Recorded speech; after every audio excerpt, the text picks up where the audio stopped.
Tim Goldstein, autistic adult, and your host for Life in a Neurotypical Universe, where we take a look at life from the perspective of an autistic adult.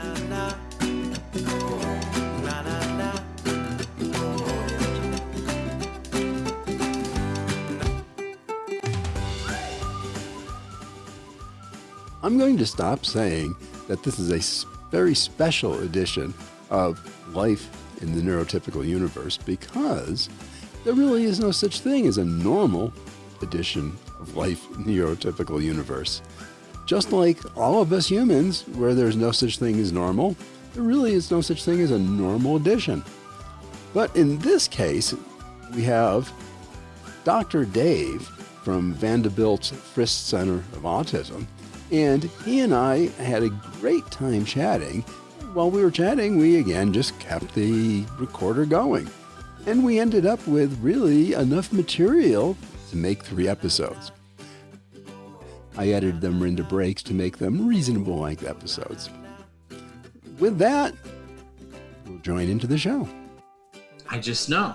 And that works for them. And early on in my life, I started to think, well, why don't I trust my heart? Why don't I trust my instincts? Well, for almost as long as I've been cognitively thinking, I recognized early on that my instincts are terrible. You know, when I went with my emotion, I often made a bad situation worse. Right. So at an early age, I realized that my instincts were not to be trusted. And one of the real puzzlers that keeps me up at night sometimes is thinking, am I so logical and such a critical thinker because that's the way I'm wired? Or is it because at such an early age, logic and critical thinking was the only way I could make sense of the world? And like any skill set, you use something a lot, you get better at it, you get more refined at it. I'm not really sure how much of that is my nature and how much of it has just been nurtured throughout my life as the only way I could make sense of a chaotic world. I would say it's probably a combo of both when you think about it. It was your nature, which is what made you pick that as being, kind of the first approach to see if it would work. And then once it started working, you just kept repeating it, and then it became nurture of, hey, this worked, I'm just going to keep refining it. So I think it's both. Yeah, one of the most profound things I learned about neurotypicals came from an undergraduate class. It was one of the required classes we had to take. It was Logic and Critical Thinking 101. I got really excited about the class. I thought I was going to learn some really high-level, next-level stuff. I was looking forward to learning new things. And then I got into the class, and it was so basic and so elementary that I was bored out of my mind. And I was like, I can't believe they're making – it was like 2 + 2 = 4, and everyone's like writing notes and stuff. And I'm like, this is so absurdly – and I wasn't alone. There were like 2 other guys. We would start talking about what a waste of time this class was. So we hardly paid attention. We didn't take any notes. We got the first test, and we, like the 3 of us, like aced the test, no problem. And then most of the class, like 80% of the class failed, not by a little, by a lot, like failed spectacularly. And I was so thunderstruck and dumbfounded by that. And then I started thinking, it suddenly made so much sense. When I saw a neurotypical make a seemingly bizarre decision that I was like, doesn't this person see like this is going to lead to trouble or this is going to make their situation worse? I realized if you don't have a basic grasp of logic and critical thinking, how do you make decisions? How do you choose one thing over the other? And I realized that, look, the crazy thing is that you can be a neurotypical, especially in a first world country, especially in a place like the United States. You can be a neurotypical. You can live a very happy and successful life. You could have a great career, and you can live the American dream and never engage logic or critical thinking. Their instincts are just that good. Their instincts, they can without, it's basically they're relying on the reptilian part of the brain, the most basic level of the brain where the emotions come from. And if you have an operating system that gives you the right answer 80-90% of the time, why learn another method? Logic and critical thinking, if you're new to it and it's not your cup of tea, it's a very hard, complex thing, I imagine, to kind of learn. So if you got operating system A, which works most of the time without any effort, and I come to you and I go, hey, there's a really complex system here that could bump your 80% up to 85 or 90. Most people are not going to want to invest that sort of time. So it really helped me. Now when I see somebody do something that just seems logically inept, I go, oh, this person must not be a logical person. That's a great conclusion just to put it as, is just chalk it up. If they're not being logical in the way that they interact and communicate, instead of, worrying about them or whatever, just mark it up as they're not a logical person. That's just not where they live. Yes. And before that, what a great way. I love that. And before that, I suffered the same thing that many autistics, many neurotypical people suffer. We all have this bias. We all know how our brains work to some degree or another, and we all assume other people are working off the same operating system. Because logic and critical thinking was simple and trivial for me, I just assumed it was simple and trivial for everyone. This is where a lot of the miscommunication kind of comes into. This is why, if I say or do something that's rude or uncouth and someone feels like I'm being a jerk, even though I'm not trying to hurt their feelings, I'm not trying to attack them. The reason why they feel like I'm being a jerk is because if they were in my shoes and they said or did the exact same thing, the only way they could conceive of doing that is if they were intentionally trying to hurt the other person's feelings. Therefore, I must be intentionally trying to hurt their feelings. I agree with you 100%. That I have seen that happen so many times that essentially what they're doing is they're intuiting in what your intention was. And they're basing it on as exactly as you say. If they were to say the same thing, what would their state be in order to have them actually say that thing? Right. And then they're assigning that state to you. Even though to you and me, it could be just a esoteric, logical kind of thing that we're curious about, not an emotional state. We're not worked up over it. We're just curious about, why did you do that? I'm just interested. And there is an extremely interesting, dichotomy between those two different operating systems. Yeah. And over the years, I've gotten a little bit better and better at it. But basically, nowadays, I handle that much better than I used to. For one, because I'm an autism self-advocate and I throw myself out there, almost anyone who knows about me or who knows me or has heard about me has heard that I am autistic, that I have autism and stuff. So now when I break out, oh, this is because of my autism or something, it's not coming out of the ether. They've heard it through circles before. They've heard it from myself before. And when they tell me that, see, one of the big mistakes I think we make as autistic individuals is that when we say, oh, this is because of my autism, and someone says, I don't think you have autism, we get offended or upset by that. And then we're talking defensively. A defensive conversation is not a conductive conversation. It's not going to get your point across. Instead, if we're collaborative in our conversation, neurotypicals often respond much more warmly to that. And so when I hear somebody say that, I say, yeah, there's a lot of misconceptions about autism, but things that are very simple and trivial for you are very difficult. And I sometimes mess up. And this is obviously a case of where I messed up. In a case where it's obvious that they're upset or something, I would say, it seems like I've hurt your feelings or I've offended you in some way. I want you to understand, I didn't do that intentionally. What I said to you, if you had said it to me, I wouldn't have been upset. So it's hard for me to understand why you're upset. People generally respond positively to that. People generally start to become a little bit more accommodating. It kind of gets into their head that, oh, this person, he's not trying to be rude. And now he's trying to reconcile. People respond pretty positively to that. And after I have a series of those conversations, I'll have neurotypicals who will say, that was a very autistic thing you said, or I think this is your autism shining up.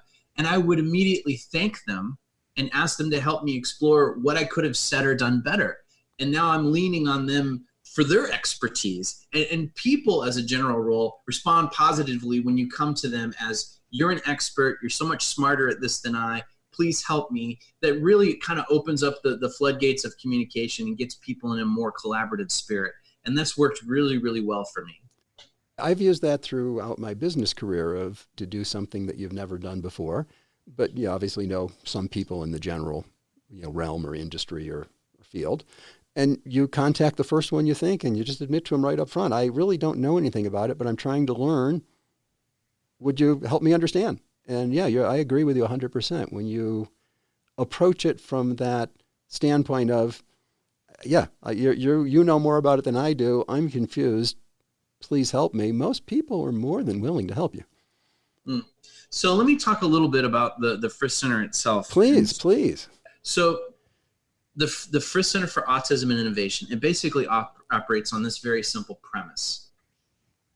We believe that if you can take autistic individuals, and not just autistic, but neurodiverse, and anyone who has an atypical operating system in their brain, if we can find ways to measure their strengths, their talents, their passions, and then find a way to match that to specialized business needs. In other words, the right kind of mind and the right kind of job, this can lead to meaningful, sustainable employment. And I think this is not just true for autistic or atypical or neurodiverse people. I believe this is true for everyone. All people have cognitive strengths and cognitive weaknesses, things we gravitate towards. Most of us tend to enjoy doing things that we're good at. Most of us find that sort of activity engaging and meaningful. And so if we can just find the right way to match an autistic brain to the right sort of jobs, then we imagine a pipeline to employment and all of the breaks in that pipeline that are failing. Because as you and I are sitting here talking, there are a lot of autistic people out there that are highly qualified, who are absolutely brilliant at their jobs, and they can't make it past the HR interview. Or they get so stressed out trying to deal with office politics that they end up making a series of blunders and get fired, or they quit because it's too stressful. That's an absolute travesty. It is such a waste of human potential. And so we're trying to think about whatever programs or techniques or innovations are needed to put into the workforce to give these guys the type of supports. And by the way, this is not just something that we in the autism community want.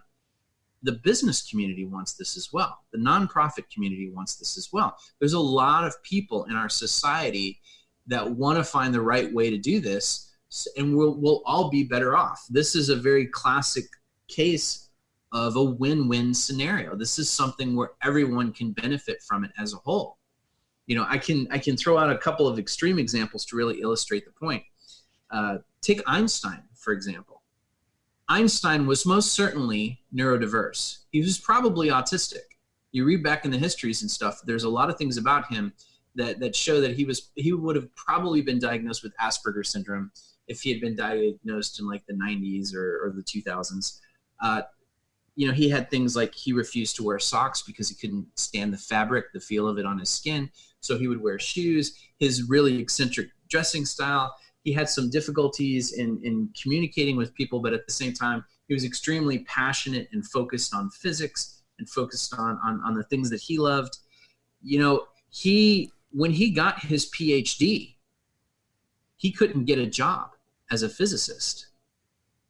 He was going to be unemployed because it was just something about his personality and stuff. He couldn't make it through the interviews. He couldn't get a job at a university. So he ends up working in a patent office. And luckily for all of us, he still managed to revolutionize physics. He's one of the most influential physicists in the world, in our history. And he completely changed modern physics and how we look at the world, and dethroned some of the greatest theories that humanity's ever come up with. The contributions he made was astounding. And eventually his body of work was just so overwhelming that the universities are like, yeah, we have to hire this guy. We have to bring him in. But you can imagine, like, if he had worked in that patent office and for whatever reasons in life he hadn't made those contributions, we all would have been the worse off for it. We almost lost one of the greatest minds. Nobody wants to just point to Einstein and say, well, just be normal. Everybody wants Einstein to be Einstein. We're very fortunate that life in our society found a way and eventually recognized his genius and got him where we got him. But you can imagine a lot of other people like Einstein who didn't have that break, or, you know, were just lost in obscurity, or ended up working in a job that did not leverage their cognitive strengths. We as a species would be made poorer for that. I agree 100%. There's, you know, certainly plenty of exampons, you know, beyond Einstein. You go into the tech industry, and We certainly know a number of the luminaries in the tech industry are, definitely, we'll say, autistic leaning, probably fully on the spectrum in many cases. And just there's one caveat or one addendum I want to make to that too. I don't want to insinuate that we're only interested to people on the spectrum who are geniuses in some way. Right. And you had brought up earlier, and I want to kind of circle back to that about the, having done things that were more in the art realm and such, which is kind of another manifestation or a presentation of autism that we don't talk about a lot. So that is definitely an area to chat about. But yeah, I think you're 100% right in this, that there are a number of people that everybody looks up to and says, that's who we want our kids to grow up to be, but they don't recognize the autism in there that made that person who they were. Right. They just recognize that Einstein, obviously everybody knows, Einstein's name because of the major theories that he did that upended the science world. Obviously Gates, we know because of Microsoft and all that. And unfortunately, though, nobody considers that, you take Bill as an example. I mean, he was notorious for being horrible with people. He was notorious walking into a boardroom and just telling people, whatever. Right. Aspie, whatever. So when people say it, it's always funny. They're saying, geez, I wish my, kid would grow up and be a X. But they don't really understand what that means. Yeah, and when their kid is growing up, the neurotypical parents are frequently, pounding on the kid's head and saying, be normal. Right. My parents despaired with my life. When I was growing up, my mom was constantly obsessed about the fact that I wasn't going out and making friends. For the first half of my childhood, I would oscillate between 1 and 0 friends. And if I had one friend, that was a lot of work and effort. That's all I needed.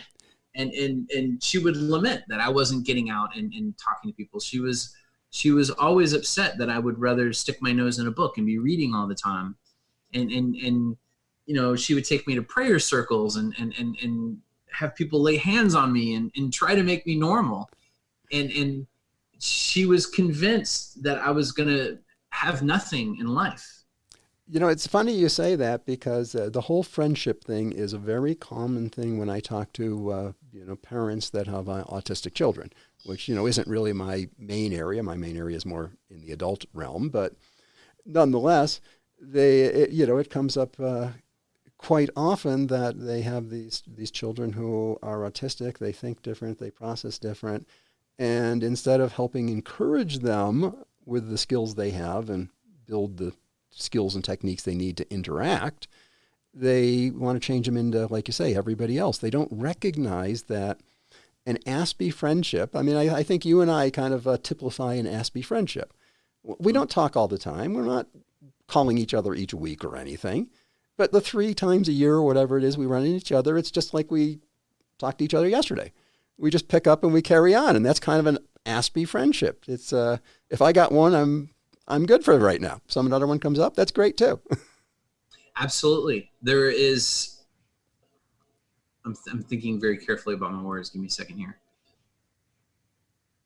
It's been my experience, and I'm talking on behalf of myself and my 3 autistic children and a number of other autistic people that I've spoken to. As a general rule, and of course there are always exceptions to the rule, as a general rule, we do not need or require as much human interaction as neurotypicals do. Neurotypicals seem to constantly need to make eye contact and non-verbally interact with one another frequently. If they spend an evening by themselves or a weekend by themselves, they feel despondent, they feel cut off from their species, they feel unloved, unwanted. It does all sorts of psychological damage to them. If I spend a weekend where I never see another human being and I can obsess on my hobbies and stuff, at the end of that weekend, I feel rejuvenated. Now, as a caveat to that, I do need human interaction. I do need to feel like I'm a part of community. I do need to feel valued for who I am and appreciated for who I am. I do have that. And I know this because I worked a job once where at the time I thought it was the perfect job. I landed a job where I worked a night shift and I wouldn't interact with other human beings. I could just focus on my work and not be distracted. And I used to think I was one of these people who could be a hermit living in a cave, never interacting with people and be perfectly happy and content the rest of my life. And for the first month or so, it was like a utopic dream. And then to my shock, into the second month, I discovered I started missing people. I started missing interacting with people. I started to feel cut off. And so now I understand and appreciate, oh no, I didn't understand this about myself that well. And I think this is probably fairly common in the autistic community as well. I don't think we need as much human interaction, but we do need some interaction. We do need to feel connected to some degree to societies and stuff. And I think there are a lot of autistic people out there that they've had enough bad social interactions where people are yelling at them or blowing up that they've completely withdrawn from society. And now they feel isolated and depressed, and they feel like they don't need people, but they do. It's not that they don't need bad interactions, but they do need some positive interactions in their lives, and they're suffering as a result. I kind of chalk it up to, and I agree with you 100%. I currently work basically at home most of the time. You know, there's not that there isn't an office I could go into if I wanted to, but for me, it just works a whole lot better at home. I mean, there's obviously the commute thing, which is certainly nice, but the lack of distraction, not having somebody playing their music in the background, the chat going on in the desk next one, whatever. And because when what I do, I interact with, I'd say maybe 25% of my time is spent interacting with people over Zoom normally, and, teaching, training, all the different things you do in professional services in the tech world. And for me, that's more than enough human interaction. I mean, you get to know the person, you work with them for a few months, and you build up a relationship, and then you move on to the next client and build a relationship. But I'm with you, because most neurotypicals in that kind of situation, yes, they have the exact same social contact through the work, but they feel lonely if they don't have more social contact after they hang up the disconnect from the call. I feel perfectly great just going to the gym or going hiking and not talking to anybody when I get done for the day. Mm-hmm. Absolutely. Definitely, like you're saying, I recognize I need a certain amount, but it can come through. I don't have to go out specifically to have a friendship relation. That stimulation and human interaction can just as well come in the normal course of the particular type of work I do, which I'm sure with you, because you obviously talk to a lot of different people, you could probably pick up, and I'm guessing you do, a lot of that interaction just through your normal work cycle. Yes. And as I said before, it's almost certainly, I'm confident that I'm not as good at it as I think I am. I think I'm really good at it for an autistic individual, but I probably only barely start to approach your average neurotypical skill set. And that's with a lifetime of study and hard work and algorithms running in my head about, the really frustrating thing about it is that I can be talking to a neurotypical and they can make a face. And in my head, I'm thinking, oh, what did I say or do? Where did this go off the rails? And I would obsess about it. And then sometimes I'd reach out to them afterwards and say, look, if I offended you, I'm really upset. And they're like, oh no, I had gas. Right. I had a pain in my side, or I just remembered that I have to go visit my mother-in-law tomorrow. It would have nothing to. So sometimes I'm good at spotting signs, but I'm not always so good at teasing out the difference between this, I've upset this person by what I've said, or they're upset about something that has nothing to do with me. I still haven't cracked that nut. I think as being non-neurotypical, and I'll tell you, I'm kind of dancing around in how I'm wanting to phrase that from discussions of, I don't like the idea of being a neurodiverse, neurotypical, or neurodivergent, because it sounds negative. I think I'm going to work with common and uncommon. You're neurocommon or neuro-uncommon. It sounds less negative to me. I think it is important to also point out that neurodiverse individuals, most of my life, I lived in a world where I was the only person who had this kind of brain. And then I made this astounding discovery that I actually have a people out there. There's actually a group of people who see things the way I do, who experience life the way I do, who have the same sorts of frustrations. And I discovered my tribe. And that was so astounding and gratifying for me. For the first year or so, I was so hooked on it. I only hung out with autistic people. Now, eventually I stopped doing that because there's only so many conversations you can have about how weird neurotypicals are and how baffling things are before it just kind of gets stale. I didn't have anything else in common with these people. We didn't have any of the same hobbies or interests. So eventually, like as I sit here talking to you, most of my closest friends are neurotypicals, and our bonds are over our shared interests. That's what got us together. That's what gets us to spend our free time together. Right. But one of the reasons why I'm so sympathetic, and I dare say empathetic, towards neurodiverse people is I can easily imagine an atypical mind that doesn't have a simple label like autism, doesn't have a tribe, a truly unique mind that has difficulty getting along or comprehending with or understanding everyone. And I empathize with that person because I was that person for most of my life. I'm very fortunate that it turns out that as much as 2% of the population might actually be wired in a manner similar to me, but I could just as easily imagine a world where no one is wired the way I am. And so the work that we do at the Frist Center, we're trying to think about all diversity. We're trying to think about all neurodiversity, any atypical mind, because an atypical mind by definition is going to struggle with things that many of us take for granted, but probably has some unique gifts or talents, some unique ways at looking at things or unique ways at approaching things that in the right setting can be a real asset. And to be clear, a lot of what we've been talking about with the autism spectrum today has been a narrow branch of the autism spectrum. People like you and I, people who are like in the tech field or astrophysicists or chemists who are also autistic. So we're talking about people who have plenty of verbal skills. I like to call it hyperverbal. Those of us who are hyperverbal probably have an expansive vocabulary, don't have too many cognitive difficulties. We struggle socially. We struggle understanding where people are coming from, but we have a lot of gifts and talents, and our IQs probably run at the high end.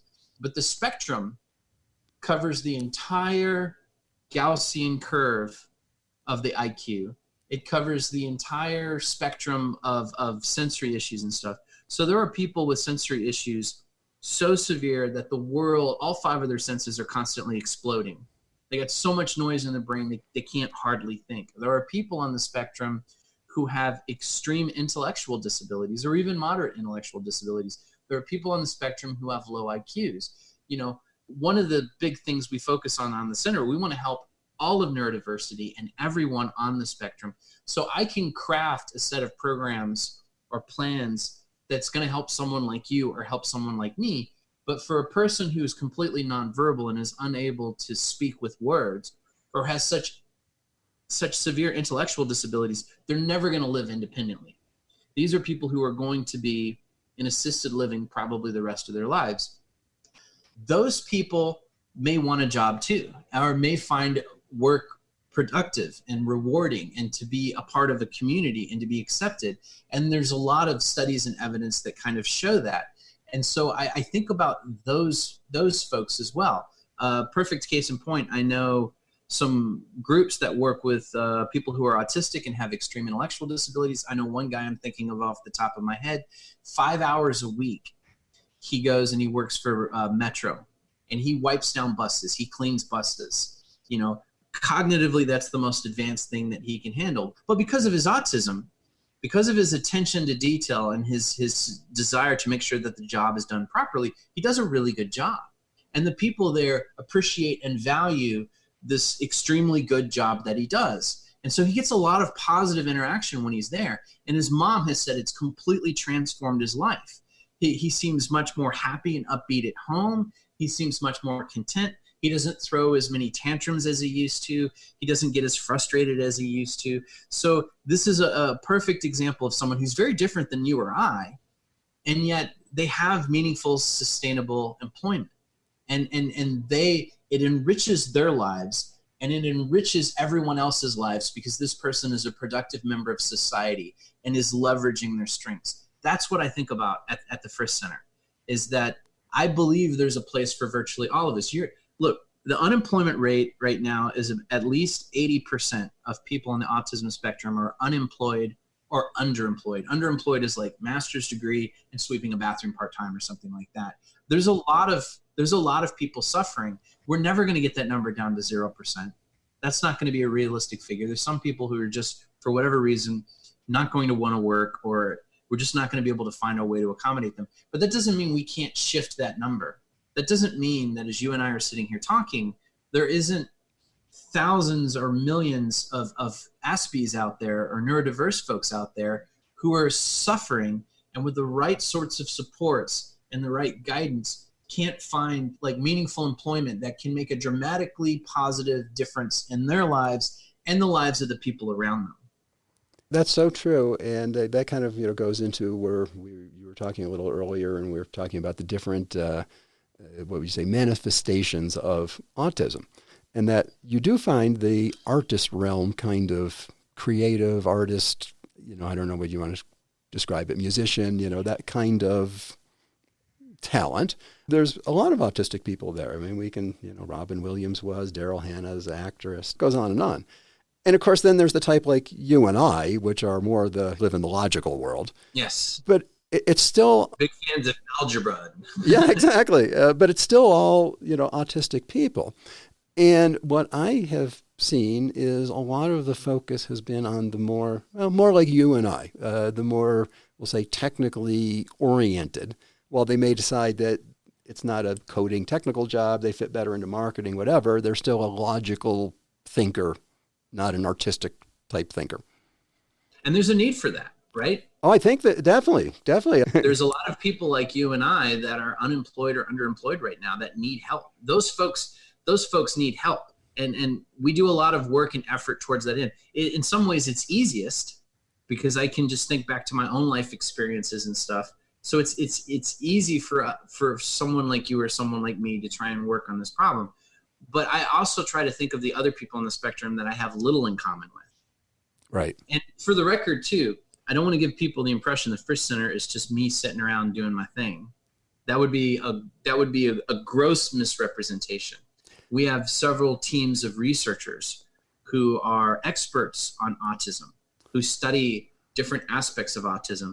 We have people with PhDs in business school who are experts in businesses and training leaders and stuff.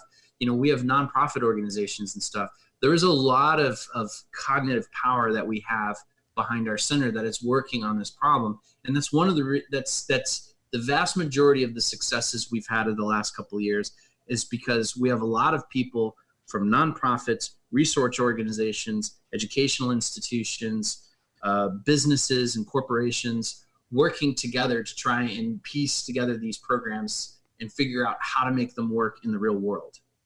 That's what I really like about the Frist Center, which and why I will enjoy supporting it and helping whenever I can, is because you did bring in multidisciplinary approach to it, which is not true of most autism programs. So you do have, as you say, you've got business people in there that are evaluating the business case and trying to prove a business case. There's medical, I know, in there. There's a whole bunch of physics and astrophysics in there.